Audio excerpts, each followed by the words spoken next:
Hello everyone, welcome to the nest. This is Nato behind the camera. We're going to have to do things a little differently than what we normally do. Normally you're used to seeing Viper in front of the camera, but her work schedule's changed, so she won't be able to make a lot of videos with us. We'll try to fit her in whenever her schedule allows it, but for now you're going to have to stick with me.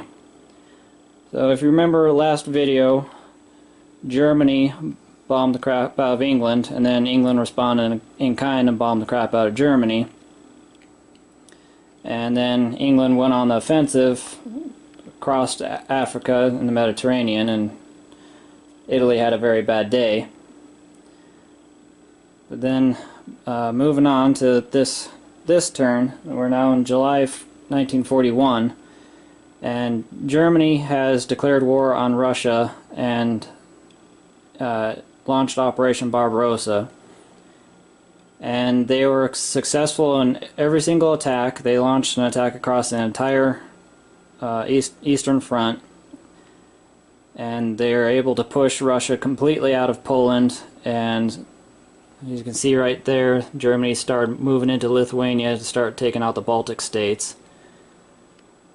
And then Germany made some convoy attacks. Unfortunately, the British convoy escorts were too good, and they weren't able to sink any convoy ships this turn. Then Russia's first turn.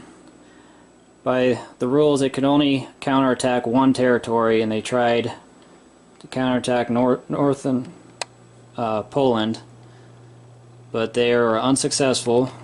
They did manage to do some damage to the German army. As you can see, it's a lot smaller than what it used to be, but they're unfortunately unable to take the territory. And then, because that's the only attack they could do, Russia just spent the rest of their turn building up forces and sending it west to try to strengthen their front line, as Germany did the same. As you can see, there's a lot of black sitting on the Russian border right there. Germany was able to take out a partisan in Serbia. The other two were unsuccessful, so they still got partisans sitting in there. And then Japan declared war on America and England, so this is now truly a global conflict. We got fighting all over the map now. And Japan was very, very busy. They had, let's see, three amphibious landings, 2 major sea battles, 1 battle on the mainland, and a couple convoys. So, starters, Japan attacked Pearl Harbor, and it was very successful. If you remember in the last video, there was a lot more American ships in that sea zone than there is now. Although the Americans gave about as good as they got. See, that fleet is a little bit smaller than when it went into the attack, but they did manage to wipe out the American Pacific Fleet at Hawaii, and they also managed to wipe out the British fleet off Calcutta. And then Japan launched a series of amphibious invasions, taking the Philippines, half of Borneo, and let's see, what is this place? Java. Those are very important islands for Japan. They get a lot of money out of that. And they sent some subs down to Australia to start convoying that line, and some subs over here to start convoying the Pacific British, and also that got rid of a Anzac bonus, because there's now Axis ships south of the Money Islands, or the Dutch East Indies. Manchuria counterattacked and retook J-Hull from the KMT Chinese. And then Japan was able to put out 2 new carriers, a fleet carrier and a light carrier. So the balance of power in the Pacific is definitely in Japan's hands right now. And like I said, the war has truly gone global now, and so I'll come back in a couple minutes with the second half of the turn and see what the Allies can do to try to counter what is started off as a very bad turn for the Allies and the Comintern. But we'll see if the Allies can get something going to try to counter this. So I'll see you in a couple minutes.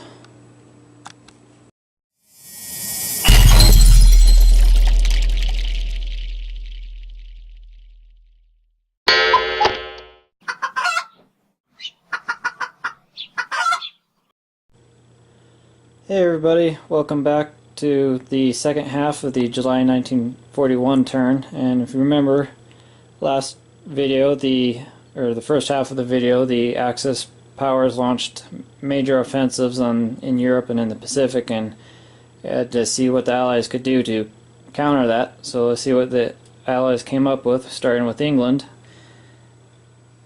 England started off with a bombing raid on Western Germany, and unfortunately the bombing raid wasn't as productive as England would have liked. Only managed to score 2 points of damage on that factory.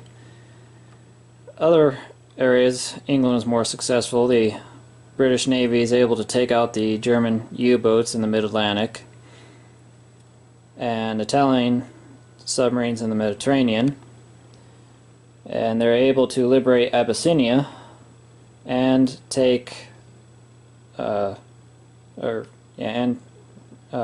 retook Libya. That's what it's called, Libya. And then the British submarines and Netherlands submarines off the coast of Siam were able to hit the Japanese convoy route pretty hard, taking $5 worth of production from Japan. And then Anzac was able to sink a sub with its combat air patrol on those Japanese submarines. Then the Pac Brits thought of attacking Siam, but considering the Japanese fleet still off of Calcutta and all these Japanese transports with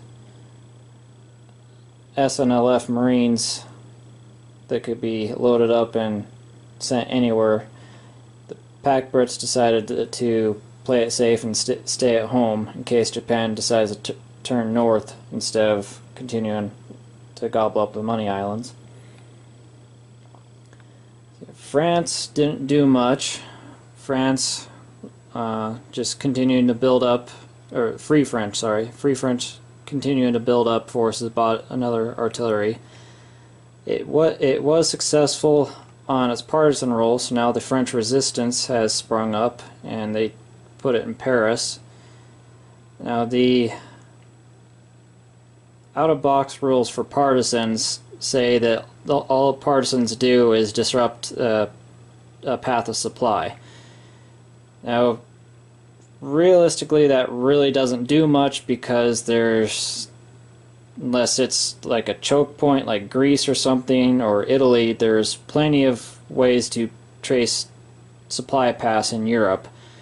So we made a house rule where if a partisan is active in a territory, the owner of that territory doesn't get its production because of the chaos that the partisans create, especially the French resistance, who are famous for blowing up rail lines, assassinating German officers, giving the British and the Allies intel, and all the chaos that they're famous for historically during World War II. So we decided that'd be a more consequence to the partisans and more of an incentive to actually get rid of them, instead of, if they're just disrupting supply, then who cares, because there's plenty of different ways of getting around that. Then moving on to Italy. Italy couldn't do much because the British have completely blockaded the Italian peninsula, so all they could do is just buy ground troops and wait for the inevitable invasion. And then America, now that it's in the war, it sent its Atlantic fleet,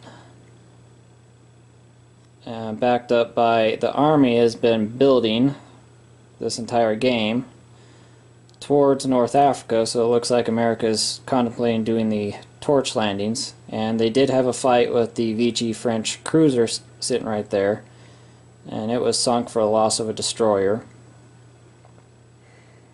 Oh, something I forgot to mention, first half of the video is the Germans did land the Africa Corps in Africa, so that's what those German pieces are doing there. And it's if you look up the rules for the expansion, England does have a chance to intercept, and they were able to knock out 3 German pieces in their interception. So the British Navy has been doing a phenomenal job this entire game. Wiped out the Italian Navy far sooner than it normally does.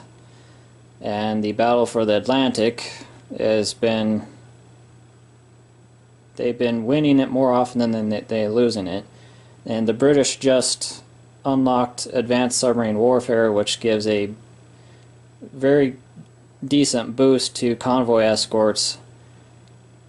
And so now the Germans are even further behind in the Battle of the Atlantic. The Germans are researching advanced submarines to try to counteract the arms race going on in the Atlantic. But as of right now, the Allies, because America just joined in, so that means American ships can now start going after German U-boats regardless of how far away they are. And America just put down that light carrier right there. And so if America combines that light carrier with that tactical bomber right there, they can close the mid-Atlantic gap, and those submarines right there are now in danger of being hunted by Allied aircraft. Then in response to Japan, America has redirected some of its Atlantic ships into the Pacific. That's what that battleship right there is doing. And they're able to add a cruiser and a couple destroyers. And America finished its Iowa-class battleship in response to the Japanese Yamato-class battleship, so now they're on equal footing there. And KMT's only action was to attack Zhejiang right there, and they were successful, which boosted them up to 6 IPPs. Doesn't sound like much, but China needs every dollar it can get. And so that about concludes July 41. We'll now move on to January of 42, where two new things coming to the next turn is Russia can now start building modern fighters, start building the Yak-9 and the Yak-3. And America can start producing commandos, and that's kind of a house rule that we're doing. That's not part of the vanilla game, is these commandos right here. For the British, that would represent the SAS, or the Special Air Service, that was organized in early 1941 and saw their first actions in North Africa. For America, those are going to represent the Rangers, who became a permanent unit in 1942. So those will start coming online, and we'll see how those play out in the greater game to come. So we'll see you next time, and got any comments, please feel free to leave them down at the bottom. We'll get back to you if you have any questions about what we're doing, because we are doing a lot of house rules. So if anything's confusing, leave us a line. We'll explain it, anything you want. Thanks for watching. See you next time.